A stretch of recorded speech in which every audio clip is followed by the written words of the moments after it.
Hello plus one commerce students. Mask sir की commerce classes में आपका स्वागत है। बच्चों, माइक्रो इकोनॉमिक्स का चैप्टर थ्योरी ऑफ डिमांड शुरू करने जा रहे हैं। बच्चों, हम आज थ्योरी ऑफ डिमांड। तो सबसे पहले तो बच्चों ये कि आपको डिमांड का मतलब पता होना चाहिए। आम भाषा के अंदर किसी चीज़ की डिमांड करना को डिमांड कहते हैं। जैसे I want a glass of water, यानी I am demanding a glass of water. आम भाषा के अंदर डिमांड का अर्थ ये होता है बच्चों, लेकिन इकोनॉमिक्स के अंदर डिमांड का मतलब ये नहीं होता है। इकोनॉमिक्स के अंदर तीन कंडीशंस जब तक पूरी नहीं होंगी तब तक किसी भी चीज़ की डिमांड क्रिएट नहीं हो सकती है। तो वो तीन कंडीशंस बच्चों आपको मालूम होनी चाहिए। सबसे पहली कंडीशन तो ये है बच्चों कि कंज्यूमर के अंदर किसी भी चीज़ को बाय करने की विल होनी चाहिए, यानी will to buy a commodity. यानी आप में, यानी कंज्यूमर में किसी चीज़ को परचेज करने की इच्छा होनी चाहिए सबसे पहले। और उसके बाद बच्चों दूसरी कंडीशन ये है कि उस चीज़ को बाय करने के लिए परचेजिंग पावर भी होनी चाहिए। परचेजिंग पावर से मेरा मतलब ये है बच्चों कि उस चीज़ को खरीदने के लिए आपके पास पैसा भी होना चाहिए। तीसरी कंडीशन बच्चों ये है कि जिस चीज़ की आप इच्छा कर रहे हो, यानी कंज्यूमर जिस चीज़ की वो विल कर रहा है बाय करने के लिए, मार्केट के अंदर वो अवेलेबल भी होनी चाहिए, एक प्राइस होना चाहिए उसका। तो बच्चों जब तक ये तीन कंडीशंस पूरी नहीं होंगी तब तक किसी भी चीज़ की डिमांड क्रिएट नहीं हो सकती है।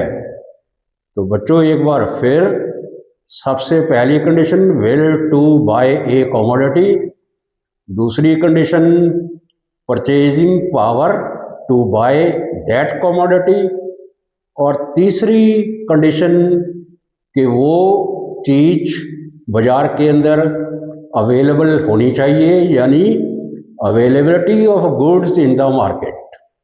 जब तक ये तीन कंडीशन पूरी नहीं होंगी तब तक किसी भी चीज़ की डिमांड को क्रिएट नहीं किया जा सकता है बच्चों।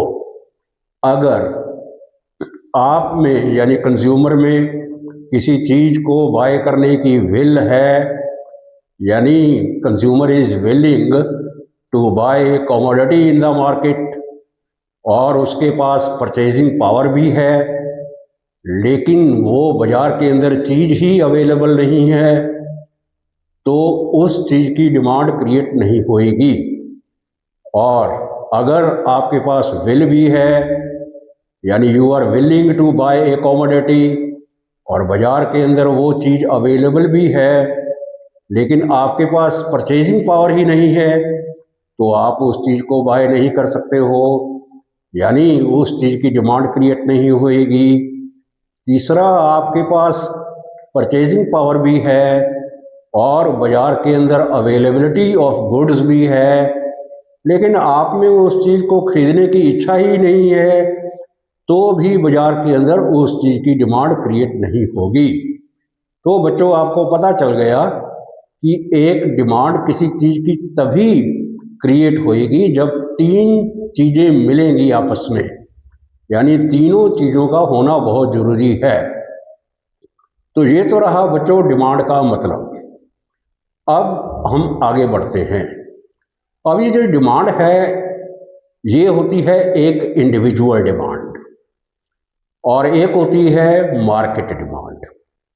इंडिविजुअल डिमांड से मेरा मतलब ये है कि किसी एक पर्टिकुलर पर्सन के द्वारा डिमांड की गई चीज़ों की, गुड्स की डिमांड एक पर्टिकुलर पर्सन के द्वारा, यानी एक कंज्यूमर के द्वारा, या जैसे ये कह लें कि आपके द्वारा, या ये कह लूँ कि मेरे द्वारा, सिर्फ मेरे द्वारा किसी चीज़ की गई डिमांड को इंडिविजुअल डिमांड कहा जाता है बच्चों। और मार्केट डिमांड क्या होती है? अब मार्केट के अंदर तो मेरे जैसे कई कंज्यूमर होंगे, यानी किसी पर्सन के तरह कई सारे कंज्यूमर्स होंगे, आपकी तरह कई सारे कंज्यूमर्स होंगे। उन सभी कंज्यूमर्स की डिमांड को जब हम ऐड करेंगे तो बच्चों बन जाती है मार्केट डिमांड। तो आपको पता चला कि इंडिविजुअल डिमांड क्या होती है और मार्केट डिमांड क्या होती है। इंडिविजुअल डिमांड से मेरा मतलब ये है कि एक पर्टिकुलर पर्सन की, पर्टिकुलर कंज्यूमर की बाजार के अंदर चीज़ों के लिए डिमांड करना, वो है इंडिविजुअल डिमांड। और बाजार के अंदर किसी स्पेसिफिक गुड्स को बाय करने के लिए बहुत सारे कस्टमर होते हैं बच्चों। जैसे एक दूध की डेयरी का एग्जांपल ले लेते हैं। अगर उस दूध की डेयरी के ऊपर मैं अगर दूध बाय करने जाता हूँ तो वो मेरी इंडिविजुअल डिमांड है, लेकिन उस दूध की डेयरी के ऊपर मेरे जैसे कई लोग दूध लेने जाते होंगे, तो उन सब लोगों के द्वारा दूध की डिमांड को अगर हम प्लस कर दें तो वो बच्चों बन जाती है मार्केट डिमांड। तो आपको पता चल गया कि इंडिविजुअल डिमांड क्या होती है बच्चों और मार्केट डिमांड क्या होती है। इसी तरीके से आगे होता है बच्चों एक इंडिविजुअल डिमांड शेड्यूल और होता है मार्केट डिमांड शेड्यूल। तो इंडिविजुअल डिमांड शेड्यूल क्या शो करता है?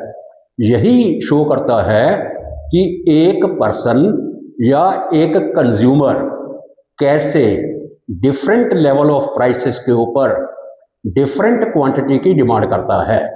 ये मैं बच्चों आपको समझाता हूँ कि ये डिफरेंट लेवल ऑफ प्राइसेस क्या हैं और डिफरेंट क्वांटिटी डिमांडेड क्या है।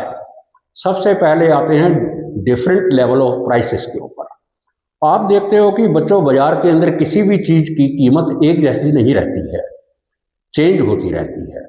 मान लो मिल्क का एग्जांपल लेते हैं।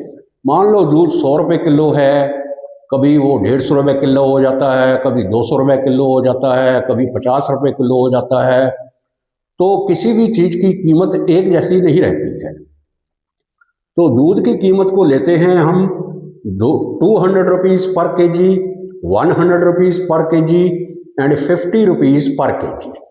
ये जो 200, 100 एंड 50 हैं बच्चों, ये हैं डिफरेंट लेवल ऑफ प्राइसेस। तो कभी भी एक consumer different level of prices के ऊपर एक जैसी डिमांड नहीं करता है, तो वो भी अलग अलग डिमांड करता है।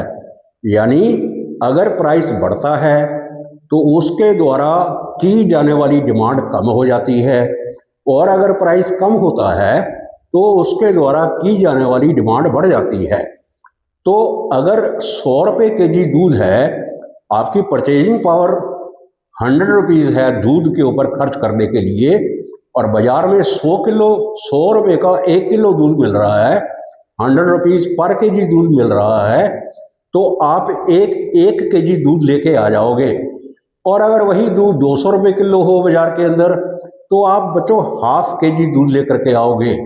इस तरीके से आपने देखा है कि अगर दूध की कीमत ज़्यादा है तो आपके द्वारा की गई दूध की डिमांड जो है वो कम हो गई है, और अगर यही कीमत 100 रुपये से घट के 50 रुपये किलो हो जाए तो आप 2 केजी दूध लेके आओगे।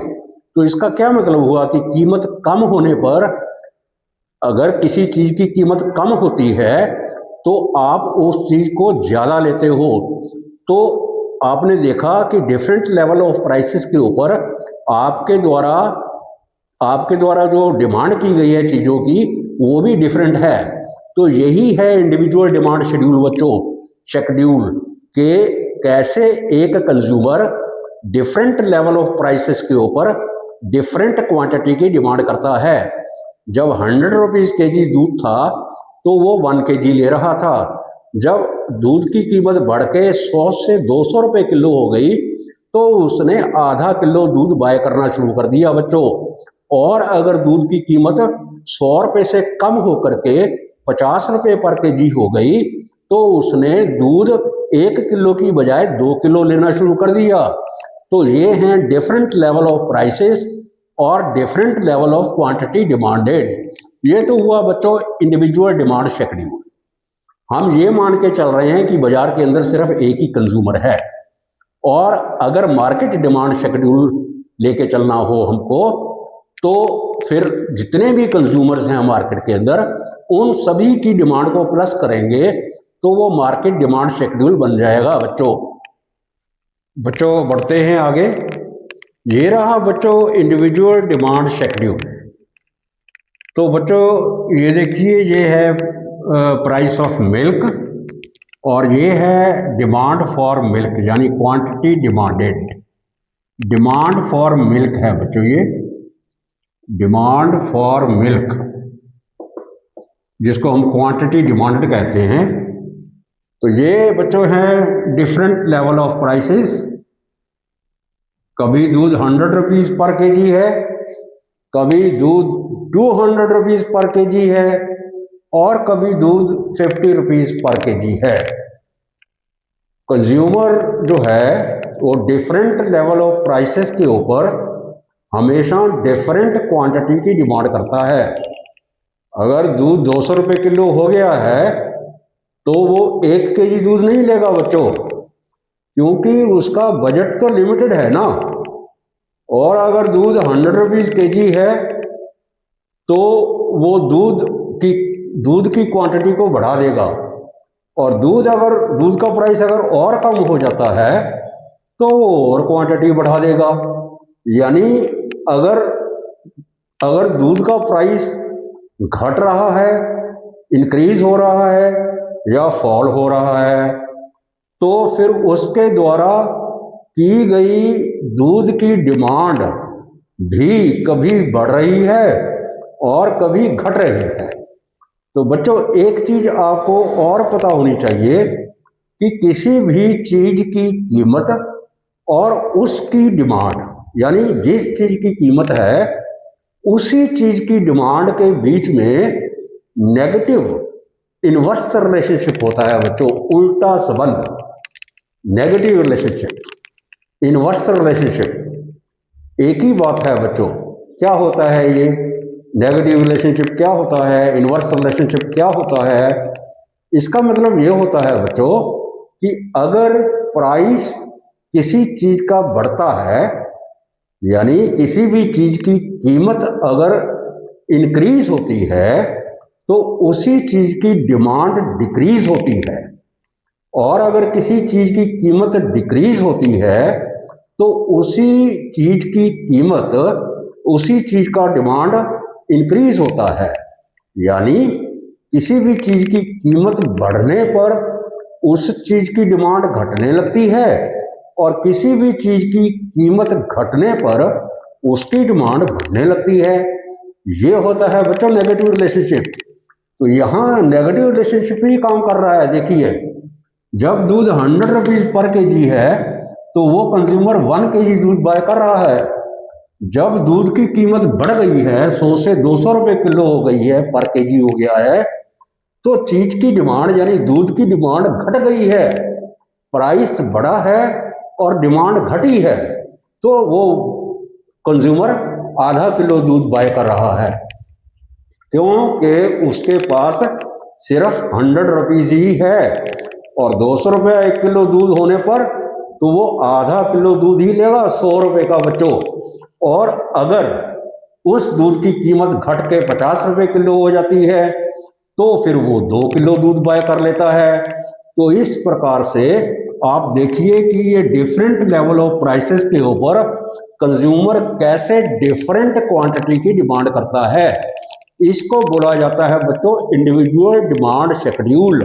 वो इसलिए कि ये सिर्फ एक पर्सन का शेड्यूल है, किसी एक पर्सन का, किसी एक कंज्यूमर का। तो ये बच्चों रहा इंडिविजुअल डिमांड शेड्यूल। अब हम इसके बाद करेंगे मार्केट डिमांड शेड्यूल। बच्चों बढ़ते हैं आगे। ये रहा बच्चों मार्केट डिमांड शेड्यूल। अब हम ये मान के चल रहे हैं कि मार्केट के अंदर 3 कंज्यूमर्स हैं, ए, बी और सी। हम ये मान के चल रहे हैं कि मार्केट के अंदर 3 कंज्यूमर्स हैं, ए, बी और सी। तो बच्चों प्राइस तो वही है 200 रुपीज़ पर केजी मिल्क का, और 100 रुपीज़ पर केजी और 50 रुपीज़ पर केजी। वही लेवल्स हैं मिल्क के प्राइस के, 200, 100 एंड 50 पर केजी। अब ये जो कंज्यूमर ए है वो 200 जब प्राइस है तो वो हाफ केजी मिल्क लेके आता है मार्केट से, और जब 100 रुपीज़ पर केजी हो गया तो 1 केजी मिल्क लेके आता है मार्केट से बच्चों। और अगर वही दूध का कीमत 50 रुपीज़ पर केजी हो जाए तो वो 2 केजी बाय कर लेता है। अब आते हैं बी के ऊपर। बी क्या करता है, एक आपको और बात बताऊं बच्चों, हर कंज्यूमर की परचेजिंग पावर अलग अलग होती है, एक जैसी नहीं होती है। यानी अगर आप 100 रुपये किलो के ऊपर कोई चीज़ 1 किलो ले रहे हो तो कोई और कंज्यूमर हो सकता है कि 100 रुपये केजी के ऊपर 2 केजी की वही चीज़ ले लेगा, या कोई और भी होगा 100 रुपये के ऊपर आधा किलो ले लेगा। हर एक की अपनी अपनी परचेजिंग पावर है बच्चों, परचेजिंग पावर किसी की भी एक जैसी नहीं रहती है। इसलिए यहाँ पर जो बी है वो 200 रुपीज़ के ऊपर 1 केजी मिल्क ले रहा है, और अगर दूध की कीमत घट के 100 रुपये पर केजी हो गई है तो वो फिर 2 केजी दूध ले रहा है, और अगर दूध की कीमत घट के 50 रुपये पर केजी हो गई है तो वो 4 केजी दूध ले रहा है। ऐसे ही कंज्यूमर सी है बच्चों, जो 200 के ऊपर 2 केजी मिल्क ले रहा है, और 100 रुपीज़ के ऊपर 4 केजी दूध ले रहा है, और 50 रुपीज़ केजी के ऊपर वो 8 केजी दूध ले रहा है। तो इस प्रकार से ये 3 कंज्यूमर्स हैं मार्केट के अंदर, ये मान के हम चल रहे हैं। अब इन तीनों की डिमांड को जो हमें प्लस करेंगे, अगर यानी ए बी सी को प्लस करेंगे तो ये मार्केट डिमांड कहलाएगी बच्चों। मार्केट डिमांड इन तीनों को प्लस करने पर ये आ गया, इन तीनों को प्लस करने पर ये आया है बच्चों 7, और 8, 4, 12 और 2 इनको प्लस करके आया है बच्चों 14। तो ये रहा बच्चों मार्केट डिमांड। तो ये हमको क्या शो कर रहा है, यही वही शो कर रहा है कि कैसे ऑल द कंज्यूमर्स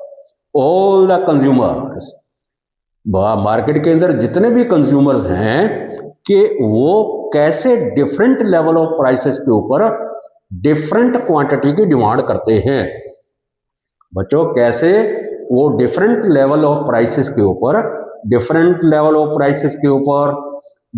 क्वांटिटी की डिमांड करते हैं। तो ये मार्केट डिमांड शेड्यूल हमको ये शो कर रहा है कि मार्केट के अंदर कैसे सभी consumers different level of prices के ऊपर डिफरेंट क्वांटिटी की डिमांड करते हैं।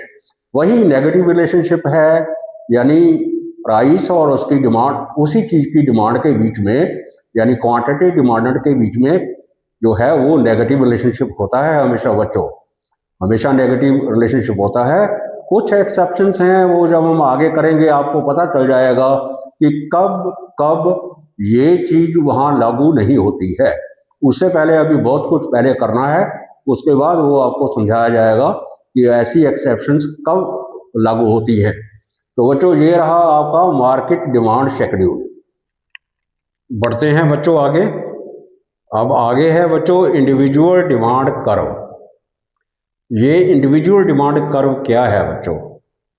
ये बच्चों जो हमारा इंडिविजुअल डिमांड शेड्यूल था, जो ये इंडिविजुअल डिमांड शेड्यूल हमने बनाया था, उसका ग्राफिकल रिप्रेजेंटेशन होता है। यानी जो शेड्यूल आपने तैयार किया था अभी इंडिविजुअल डिमांड शेड्यूल बच्चों, उसका ग्राफिकल रिप्रेजेंटेशन जो है उसको इंडिविजुअल डिमांड कर्व कहा जाता है। जब हम इसका प्रेजेंटेशन करेंगे बच्चों इस शेड्यूल का, तो इसको प्रेजेंट करने के बाद कुछ पॉइंट्स आएंगे हमारे पास ग्राफ पेपर के ऊपर, और उन पॉइंट्स को जब हम ज्वाइन करेंगे तो वो डिमांड कर्व आ जाएगी बच्चों, वो होएगी इंडिविजुअल डिमांड कर्व। तो देखिए बच्चों इसको बनाना कैसे है।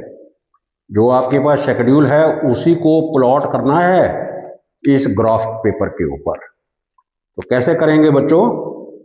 जो ग्राफ पेपर होता है बच्चों, ग्राफ बनाना आता ही होगा आपको। तो ये एक्स एक्सिस है और ये वाई एक्सिस है। वाई एक्सिस के ऊपर प्राइस ऑफ मिल्क लेना है बच्चों, 50 रुपीज़, 100 रुपीज़, 150, 200। और एक्स एक्सिस के ऊपर बच्चों डिमांड फॉर मिल्क लेना है। और डिमांड फॉर मिल्क का आपको पता है ये 1 के बराबर बराबर इक्वल इक्वल गैप लिया जाता है बच्चों। ये 1 2 3 1 kg, ये इन kg है 1 kg 2 kg 3 kg। और ये है प्राइस ऑफ मिल्क 50 रुपीज़ पर kg, 100 रुपीज़ पर kg, 150 पर kg, 200 पर kg। तो ये रहा बच्चों हमारा शेड्यूल, और ये हमारे different level of prices and different levels of quantity demanded. अब हम इसको इसके ऊपर प्लॉट करेंगे बच्चों। तो जब देखो आप बच्चों 200 रुपीज़ प्राइस है मिल्क का, तो डिमांड क्या है हाफ kg। तो बच्चों ये है 1 का हाफ, ये रहा आधा बिल्कुल एग्जैक्टली, ये रहा हाफ, और ये रहा 200। ये दोनों पॉइंट जहां मिलेंगे बच्चों आपस में ये वाले, तो ये हमारे पास एक पॉइंट आ जाएगा बच्चों। ये एक पॉइंट आ गया आपके पास ये वाला। अब आगे है हमारी जो प्राइस है वो 100 और डिमांड है 1 kg, ये 1 kg और प्राइस है 100। तो ये पॉइंट बच्चों यहाँ आएगा। तो इस तरीके से आपने ये पॉइंट ले लेना है। ये पॉइंट आया है बच्चों। और अगला है बच्चों लेवल हमारा प्राइस का 50 के ऊपर 2 kg है बच्चों। ये डिमांड प्राइस यहाँ लेवल यहाँ आएगा हमारा, ये यहाँ पर आएगा बच्चों। तो आपने देखा ये 3 पॉइंट्स आए हैं बच्चों, ये और ये। इनको हम अब ज्वाइन करेंगे। तो ज्वाइन करने पर जो कर्व आएगी बच्चों, ये कर्व आ गई है, ये है demand curve, individual demand curve D, ये है डिमांड कर्व। तो बच्चों ये इस डिमांड कर्व की एक खासियत है कि ये डिमांड कर्व ऊपर से नीचे की ओर आती है, ऐसे हमेशा ऐसे आएगी बच्चों, ऐसे आएगी। ये कभी ऐसे नहीं होगी। ये डिफरेंट टाइप की हो सकती है, लेकिन आएगी ये ऊपर से नीचे, फॉलिंग डाउनवर्ड होता है बच्चों। ये डिमांड कर्व हमेशा याद रहना चाहिए आपको। डिमांड कर्व हमेशा falling downward from left to right होता है बच्चों। उसका एक कारण होता है कि प्राइस और क्वांटिटी डिमांडेड के बीच में नेगेटिव रिलेशनशिप होता है बच्चों। इसलिए ये डिमांड कर्व फॉलिंग डाउनवर्ड होता है हमेशा। तो ये रहा बच्चों इंडिविजुअल डिमांड कर्व, जो इसका जो हमारा शेड्यूल था उसका ग्राफिकल रिप्रेजेंटेशन। अब यहाँ पर आप देख सकते हो कि जब मिल्क का प्राइस 100 रुपीज़ पर kg है तो क्वांटिटी डिमांडेड 1 kg है। जब प्राइस इंक्रीज हो जाता है बच्चों, ये इंक्रीज हो गया ऊपर, प्राइस हो गया 200 रुपीज़ पर kg, तो डिमांड ये आ गई है यहाँ पर हाफ kg, ये हाफ kg है बच्चों।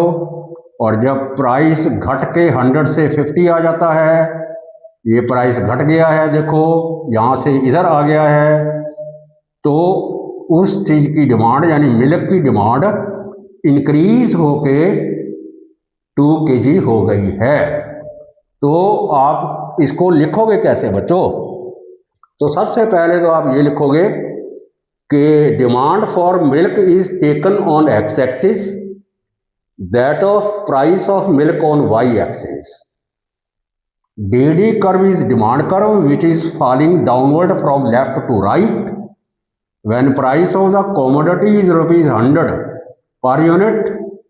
Demand for that commodity is 1 kg यानी 1 unit, और when price increases from rupees 100 to rupees 200 per unit, demand for commodity decreases from 1 to half kg यानी हाफ यूनिट, और when price of the commodity decreases from 100 to 50 पर kg, demand increases 1 to 2 kg.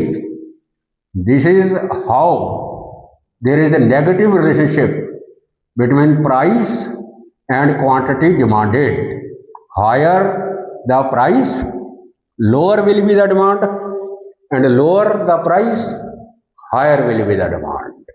तो ये है बच्चों individual demand curve. और बच्चों बढ़ते हैं आगे, ये है मार्केट डिमांड कर्व। बच्चों ये है market demand curve. Market demand schedule को प्लॉट कर लेना है। जो मार्केट डिमांड शेड्यूल इससे पहले बनाया था हमने इंडिविजुअल के साथ, इंडिविजुअल के बाद मार्केट डिमांड शेड्यूल बनाया था बच्चों, उसी शेड्यूल को ग्राफ पेपर के ऊपर प्लॉट करेंगे तो ये डिमांड कर्व हमारे पास आ जाएगी मार्केट की। तो वैसे ही बच्चों प्राइसेस ऑफ मिल्क ले लेने हैं वाई एक्सिस के ऊपर, 50, 100, 150, 200। ये है शेड्यूल ऑफ ए, यानी ए की डिमांड। ये ए की डिमांड 200 के ऊपर हाफ kg है बच्चों, और 100 के ऊपर 1 kg है, और 50 रुपीज़ के ऊपर 2 kg है। तो ये पॉइंट्स आए हैं तीनों, इनको मिलाया है तो ये डिमांड कर्व आ गई है बच्चों। सेम बेस होना चाहिए सभी का, एक ही बेस, और एक ही प्राइस होना चाहिए सभी का। सभी को, सभी के लिए ये प्राइस का बेस माना जाएगा सभी के लिए। तो जब 200 प्राइस है तो बी का जो डिमांड है बच्चों वो 1 है, और 100 रुपीज़ के ऊपर 2 है बच्चों, ये 2 है, और 50 के ऊपर बच्चों 4 है, ये 50 के ऊपर 4। ये 3 पॉइंट आए हैं, इनको हमने ज्वाइन किया है तो ये आ गई है demand curve of B. This is the demand curve of A. अब सी को प्लॉट किया है बच्चों, सी का 200 के ऊपर 2 kg है, 200 प्राइस है ये बच्चों, 200 प्राइस ये वाला, उसके ऊपर 2 kg डिमांडेड है उसके द्वारा। मिल्क की डिमांड 2 kg है, और 100 रुपीज़ के ऊपर उसका 4 kg डिमांड है। ये 100 kg के ऊपर 4 kg, और 50 के ऊपर 8 kg डिमांड है उसकी, ये 8 kg। ये 3 पॉइंट आए हैं, इनको ज्वाइन किया है बच्चों, ये है डिमांड कर्व ऑफ सी। अब फिर इनको प्लस किया है हमने, प्लस करके ये आई है मार्केट डिमांड। इस मार्केट डिमांड को प्लॉट करेंगे यहाँ पर, तो 200 के ऊपर 3.5 है बच्चों, ये 200 प्राइस है ये वाला। इसके ऊपर देखिए 1, 2, 3.5, ये 3.5। 100 के ऊपर 7 है बच्चों, 1, 2, 3, 4, 5, 6, 7। 100 के ऊपर ये पॉइंट आया है, और 50 के ऊपर बच्चों 14 है। 50 जब प्राइस है तो डिमांड 14 है, ये पॉइंट आया है, इसको ज्वाइन किया है, ये डिमांड कर्व आ गई है बच्चों। ये है डिमांड कर्व ऑफ डीएम, यानी डिमांड मार्केट डिमांड कर्व। तो ये देखिए सारी डिमांड कर्व ऊपर से नीचे की ओर आ रही हैं बच्चों। तो इसका मतलब क्या होता है, ये मैंने आपको समझा दिया कि नेगेटिव रिलेशनशिप होता है बच्चों। प्राइस इसके और इसके बीच में, इसके और इसके बीच में हमेशा नेगेटिव रिलेशनशिप होता है डिमांड में, डिमांड चैप्टर के अंदर। यहाँ और यहाँ नेगेटिव, यानी ये अगर बढ़ेगा तो ये घटेगा, और ये घटेगा तो ये बढ़ेगा, ये इंक्रीज होगा तो ये डिक्रीज होगा, ये डिक्रीज होगा तो ये इंक्रीज होगा। इसको बोलते हैं बच्चों नेगेटिव रिलेशनशिप। तो ये रहा बच्चा आपका मार्केट डिमांड कर्व। इस तरीके से प्लॉट करना है, कोई रटाफिकेशन नहीं है, सिर्फ टेक्निक है, उसको सीखिए और शेड्यूल को याद रखिए और उससे डिमांड कर्व बनाइए। इंडिविजुअल डिमांड शेड्यूल मालूम पड़ गया आपको बच्चों, मार्केट डिमांड शेड्यूल पता चल गया, इंडिविजुअल डिमांड कर्व पता चल गई, मार्केट डिमांड कर्व पता चल गई, और उसको एक्सप्लेन कैसे करना है ये भी पता चल गया। क्या कि when price of milk is ₹100 पर kg, market demand is 7 unit. Market demand जो है वो 7 यूनिट है। When price of the when price of the commodity is 200, तो डिमांड है 3.5। जब प्राइस है 100 तो डिमांड है 7। जब प्राइस है 50 तो डिमांड है 14। तो इस तरीके से higher the price lower will be the demand, lower the price higher will be the demand, और there is a negative relationship between price of the commodity and demand for that commodity. तो ये होता है बच्चों negative relationship. आगे बढ़ेंगे, demand function करेंगे बच्चों। आप बच्चों ये है इंडिविजुअल डिमांड फंक्शन। इसी को कहा जाता है बच्चों determinants of demand for a commodity. यानी किसी भी चीज की डिमांड जो होती है ना, वो कई चीजों के ऊपर डिपेंड करती है बच्चों, खाली प्राइस के ऊपर डिपेंड नहीं करती, और भी बहुत सारी चीजें हैं जिनके ऊपर डिपेंड करती है। यानी factors affecting the demand for a commodity, इन तीनों का मतलब सेम ही है बच्चों। तीनों क्वेश्चन का आंसर एक ही है। डिमांड फंक्शन आ जाए तो भी यही आंसर है। Determinants of demand of A commodity for a demand for a commodity तो भी यही है। Factors affecting the demand for a commodity तो भी यही है। यानी तीन क्वेश्चन का आंसर सेम है, इनका मीनिंग सेम है बच्चों। कि ऐसे फैक्टर्स कौन से हैं जो किसी डिमांड के को इफेक्ट करते हैं, प्रभावित करते हैं, उसको उसके ऊपर प्रभाव डालते हैं। प्रभाव क्या, कभी डिमांड ज़्यादा हो जाती है, कभी डिमांड कम हो जाती है। आप मार्केट में देखते हो ना बच्चों, कभी डिमांड बहुत ज़्यादा हो जाती है, कभी डिमांड कम हो जाती है। तो वो खाली प्राइस की वजह से नहीं होता है बच्चों। आप देखते हो मार्केट के अंदर जब फेस्टिवल होता है तो लोगों की कैसी भीड़ होती है, हर चीज़ की डिमांड इंक्रीज हो जाती है। दिवाली हो, कोई भी फेस्टिवल हो, बाजारों में भीड़ उमड़ी होती है, तो वहाँ प्राइस फैक्टर काम नहीं कर रहा होता है बच्चों। और बहुत सारे रीजंस हैं जिसकी वजह से डिमांड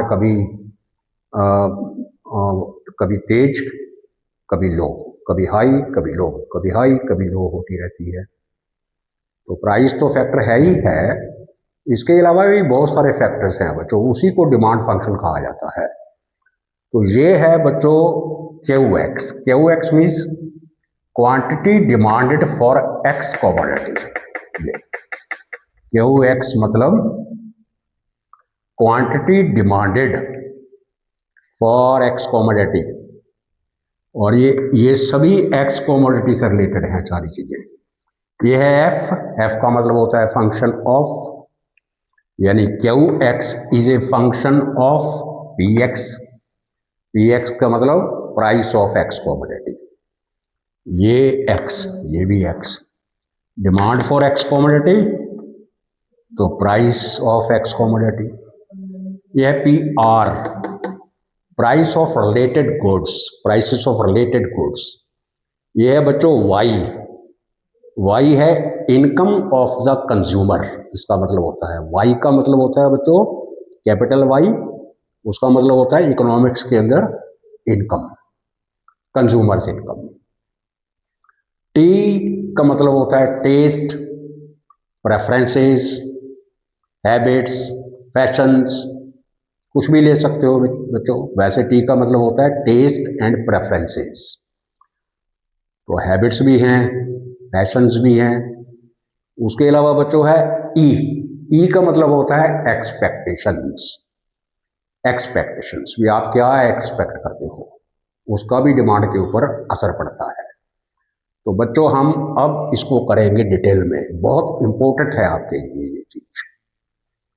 कि ए है डिमांड फंक्शन आपका। ये अगर एक नंबर में क्वेश्चन आता है कि राइट डिमांड फंक्शन, ये इंडिविजुअल डिमांड फंक्शन कर रहे हैं बच्चों हम, इंडिविजुअल डिमांड फंक्शन। तो ये इंडिविजुअल डिमांड फंक्शन है, तो कैसे लिखोगे, ये Q X is equal to F, यानी demand for a commodity X is a function of P X P R Y T E dot dot, खत्म। इन सब का मीनिंग आपको मैंने समझा दिया है, फिर देख लो। Q X is equal to demand for X commodity, F is a function of P X price of X commodity, P R price of related goods, Y है income of the consumer, T है taste and preferences और E है बच्चों expectations. अब इनको detail में करेंगे हम। पहले हम इस फंक्शन के दो हिस्से करते हैं बच्चों। ए पी एक्स को हम अलग रखेंगे और पी एक्स को छोड़कर जो बाकी चीजें हैं इनको हम अलग रखेंगे। याद होनी चाहिए आपको ये चीज। ये जो है ना प्राइस को छोड़ के ये वाली चीजें, ये P R Y T E और भी कुछ हो सकती हैं, पी एक्स एक साइड और P R Y T E एक side. P R Y T E को अदर थिंग्स बोलते हैं बच्चों, अदर थिंग्स। प्राइस को छोड़ के बाकी सारी चीजें, बाकी क्या है, ये इनको अदर थिंग्स कहा जाता है। आगे काम आएगी चीज आपके लिए, प्राइस और ये अदर थिंग्स। जब इकोनॉमिक्स के अंदर अदर थिंग्स बोला जाएगा, अदर थिंग्स, तो प्राइस को छोड़ के बाकी सब कुछ, ठीक है। इस चैप्टर में प्राइस को छोड़ के बाकी सब कुछ अदर थिंग्स हैं, ठीक है बच्चों। तो अब हम इसकी एक्सप्लेनेशन करेंगे। तो सबसे पहले है बच्चों क्यू एक्स। क्यू एक्स का मतलब है डिमांड फॉर ए कॉमोडिटी। ये तो आपको पता चल गया है कि ये क्वांटिटी डिमांडेड है for X commodity. Function F का मतलब फंक्शन ऑफ, तो हमको तो इनका एक्सप्लेनेशन करना है पी एक्स। ये तो आप जानते हो बच्चों पहले ही कि आपको मालूम है कि प्राइस और क्वांटिटी डिमांड के बीच में नेगेटिव रिलेशनशिप रहता है, इनवर्स रिलेशनशिप। इसका मतलब ये होता है कि प्राइस और डिमांड के बीच में नेगेटिव रिलेशनशिप है और प्राइस अगर इंक्रीज होता है तो demand for a commodity fall होती है और जब प्राइस ऑफ कमोडिटी डिक्रीज होता है बच्चों तो demand for that commodity increase होता है, राइज होता है। यानी नेगेटिव रिलेशनशिप हुआ ना। देखो, अगर कीमत गिरती है तो जो डिमांड फॉर कमोडिटी है वो राइज होती है, ऊपर को चढ़ती है, बढ़ती है। और अगर प्राइस ऑफ कमोडिटी इंक्रीज होता है, प्राइस ऊपर को जाता है, तो डिमांड नीचे को आती है, फॉल करती है बच्चों। ये है नेगेटिव रिलेशनशिप। यानी higher the price of the commodity lower will be the demand, lower the price of the commodity higher will be the demand. ये है पी एक्स और क्यू एक्स का रिलेशनशिप। नेगेटिव रिलेशनशिप है, inverse relationship है। ये चीजें याद रखनी चाहिए आपको। पूरे चैप्टर के अंदर कम से कम 2 लाइनें याद रखिए। क्या? Negative relationship, higher the price of the commodity lower will be the demand, lower the price of the commodity higher will be the demand. ये 2 लाइनें आगे पूरे चैप्टर में काम आने वाली है किसी भी चीज को एक्सप्लेन करने के लिए। तो इसको याद रखिए बच्चों। तो आपको पता चल गया कि क्यू एक्स पी एक्स के ऊपर कैसे डिपेंड करता है कि अगर प्राइस ज़्यादा होगा तो demand for a commodity fall कर जाएगी और अगर प्राइस घटेगा तो demand for that commodity rise हो जाएगी। नेगेटिव रिलेशनशिप है, इनवर्स रिलेशनशिप है। आगे बढ़ते हैं बच्चों। पी आर क्या है? Price of related goods. अब ये रिलेटेड गुड्स क्या होती हैं बच्चों? पहले तो ये पता होना चाहिए आपको, तभी तो समझ में आएगा ना। ये 2 टाइप की होती हैं बच्चों। एक तो होते हैं सब्स्टिट्यूट्स, सब्स्टिट्यूट गुड्स, इसको बोलते हैं सब्स्टिट्यूट इफेक्ट। जैसे बाजार के अंदर कई एग्जांपल्स हैं सब्स्टिट्यूट, यानी ऐसी चीज जिसका आप कंजम्पशन करते हो उसके साथ की चीज भी बाजार में मिल जाती है। जैसे पेप्सोडेंट है, कॉलगेट है। यही के एक्स और वाई 2 कमोडिटीज हैं, इन दोनों की डिमांड एक दूसरे के ऊपर डिपेंडेंट है। यानी अगर एक्स की कीमत बढ़ जाए तो वाई की डिमांड बढ़ जाएगी और अगर एक्स की कीमत घट जाए तो वाई की डिमांड घट जाएगी। है ना। ये है एक्स और वाई के बीच में पॉजिटिव रिलेशनशिप प्राइसेस को लेकर के। एक्स की कीमत बढ़ी, डिमांड किसकी बढ़ी? वाई की। एक्स की कीमत घटी, डिमांड किसकी घटी? वाई की, है ना। तो ये है बच्चों सब्स्टिट्यूट इफेक्ट। एमसीक्यू आता है, आ सकता है। सब्स्टिट्यूट इफेक्ट क्या होता है आपको मालूम होना चाहिए बच्चों। आगे बढ़ते हैं। दूसरा रिलेटेड गुड्स होता है बच्चों कॉम्प्लीमेंट्री गुड्स। तो ये है हम रिलेटेड गुड्स कर रहे हैं। रिलेटेड गुड्स में से आप एक तो कर लिया आपने सब्स्टिट्यूट इफेक्ट। अब हम कर रहे हैं कॉम्प्लीमेंट्री इफेक्ट। कॉम्प्लीमेंट्री इफेक्ट क्या होता है बच्चों कि एक चीज के साथ साथ दूसरी चीज भी यूज करनी पड़ती है। जैसे अगर आपको पेन यूज कर रहे हो तो साथ में इंक का भी यूज हो रहा है ना, पैरेलल पैरेलल। जैसे आप बाइक स्कूटी चला रहे हो तो साथ में पेट्रोल भी यूज कर रहे हो। ये कॉम्प्लीमेंट्री गुड्स होती हैं। एक खाली एक चीज का यूज करके वो काम पूरा नहीं हो सकता है। पैरेलल पैरेलल कंजम्पशन होता है इन चीजों का। जैसे स्कूटी चल रही है तो पेट्रोल का कंजम्पशन भी हो रहा है, पेन चल रहा है तो पेपर का भी कंजम्पशन हो रहा है, इंक का कंजम्पशन हो रहा है। तो ये होती हैं बच्चों कॉम्प्लीमेंट्री गुड्स। तो इनका क्या होता है, देखो मान लो अगर आप पेट्रोल की कीमत बहुत ज़्यादा बढ़ जाए तो क्या होगा उससे बच्चों, उससे व्हीकल्स की डिमांड कम हो जाएगी, है ना। प्राइसेस पेट्रोल के बहुत ज़्यादा अगर बढ़ जाते हैं तो उससे क्या होगा, उससे यही होगा कि व्हीकल्स की डिमांड कम हो जाएगी।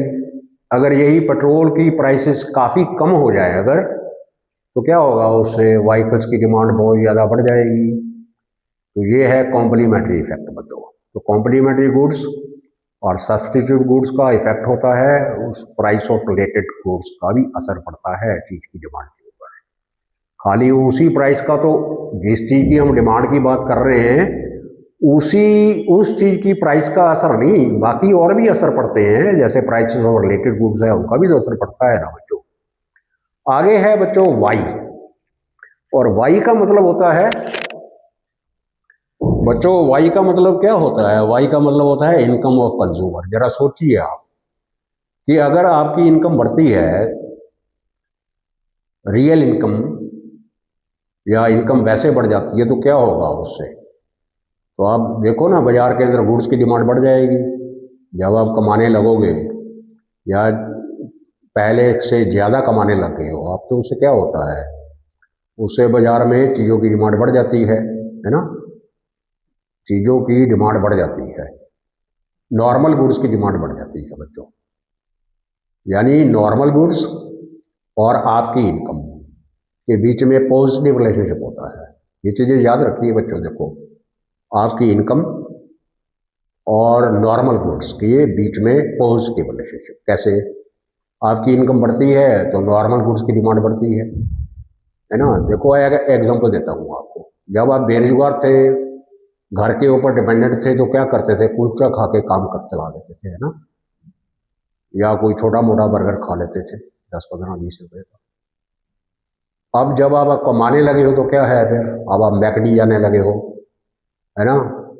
अच्छे अच्छे ब्रांडेड चीज़ें खाने लगे हो, आप ब्रांडेड चीज़ें पहनने लगे हो, आपका स्टैंडर्ड ऑफ लिविंग बढ़ गया है पहले से।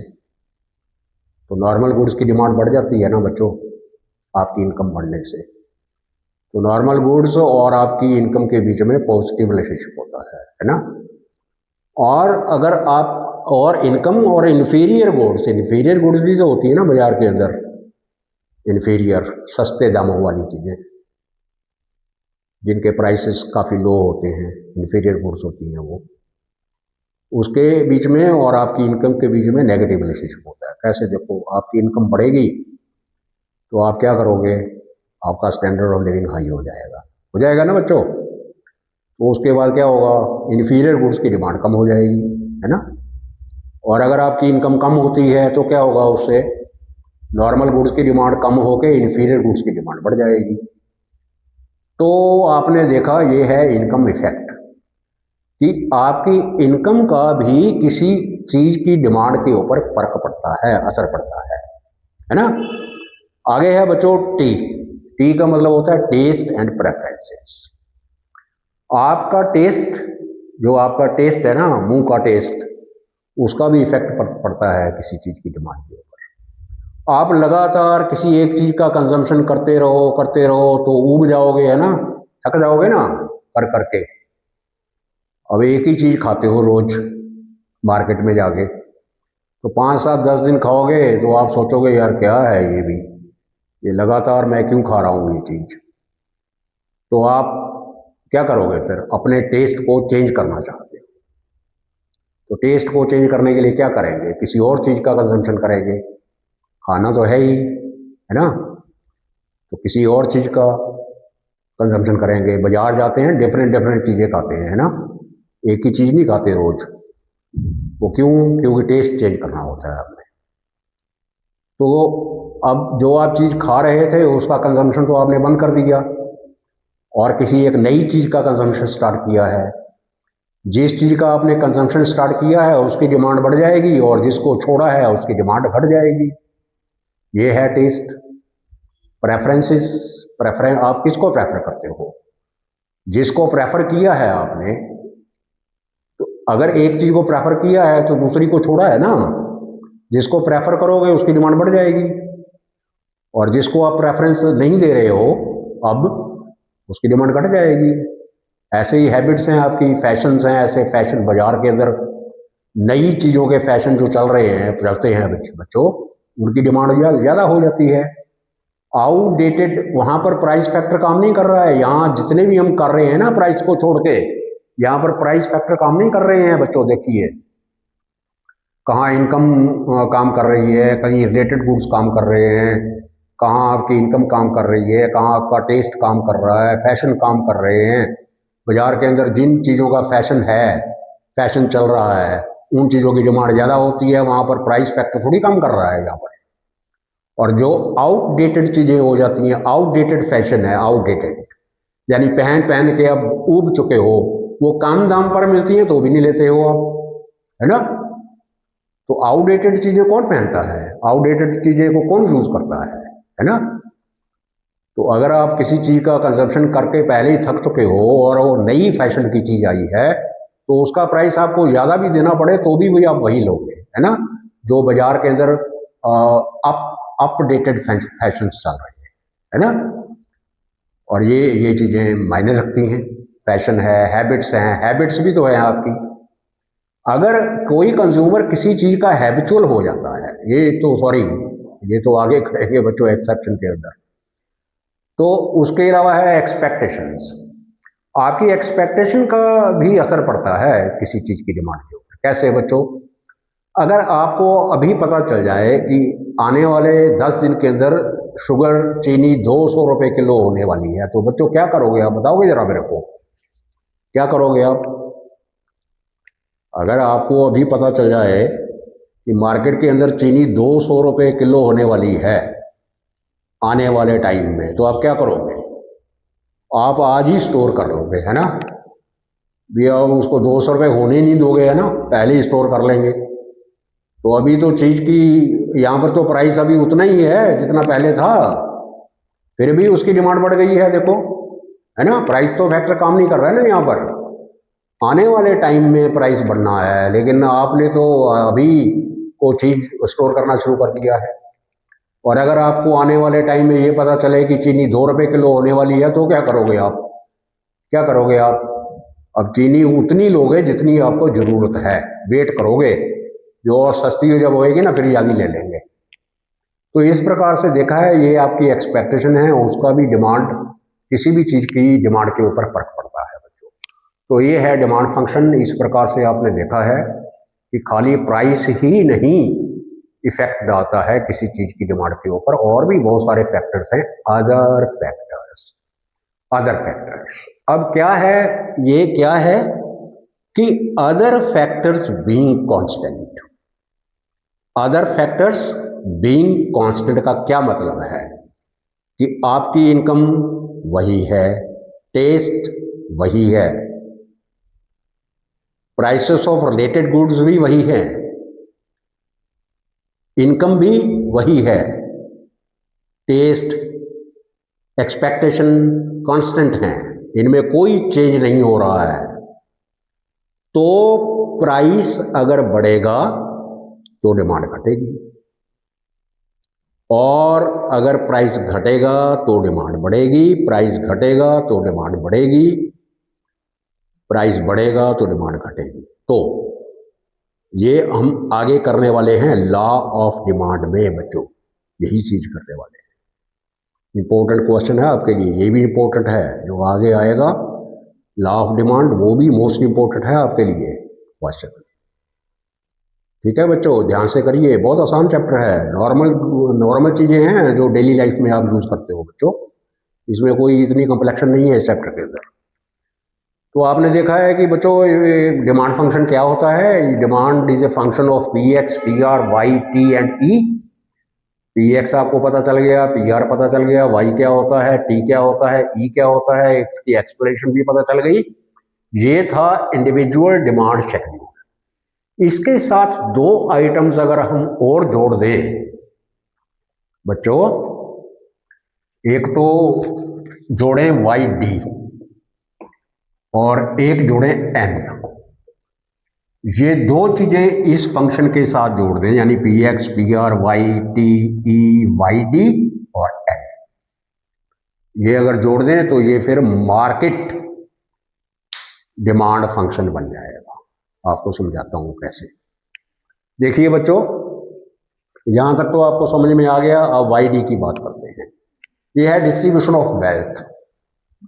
Distribution of wealth, distribution of wealth का मतलब ये होता है कि जो वेल्थ है उसकी फेयर डिस्ट्रीब्यूशन हो जाए। अगर फेयर यानी सबके पास बराबर बराबर पैसा पहुंच जाए, यानी जो इनकम जीडीपी की है वो उसकी इक्वल डिस्ट्रीब्यूशन हो जाए, तो क्या होगा उससे बच्चों, उससे बाजार के अंदर, मार्केट के अंदर चीजों की डिमांड बढ़ जाए।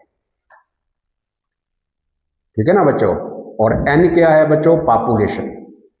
तो ये तो आपको पता ही चल रहा है कि अगर पॉपुलेशन बढ़ेगी तो मार्केट डिमांड बढ़ती है, सब चीजों की डिमांड बढ़ती है, सब चीजों की, है ना। पॉपुलेशन बढ़ने से सब चीजों की डिमांड बढ़ती है और पॉपुलेशन घटने से डिमांड घटती है। तो ये दो चीजें और ऐड करेंगे तो ये बन जाएगा बच्चों मार्केट डिमांड फंक्शन। तो ये था इंडिविजुअल डिमांड फंक्शन और मार्केट डिमांड फंक्शन, आप समझ गए हो बच्चों। जिन स्टूडेंट्स ने वीडियो को लाइक, सब्सक्राइब, शेयर नहीं किया है, वो बच्चे जरूर से ही वीडियो को लाइक, सब्सक्राइब, शेयर करेंगे। बच्चों मिलते हैं हम अगले वीडियो में इसी चैप्टर का नया टॉपिक लेकर। तब तक के लिए बच्चों जय हिंद, जय भारत।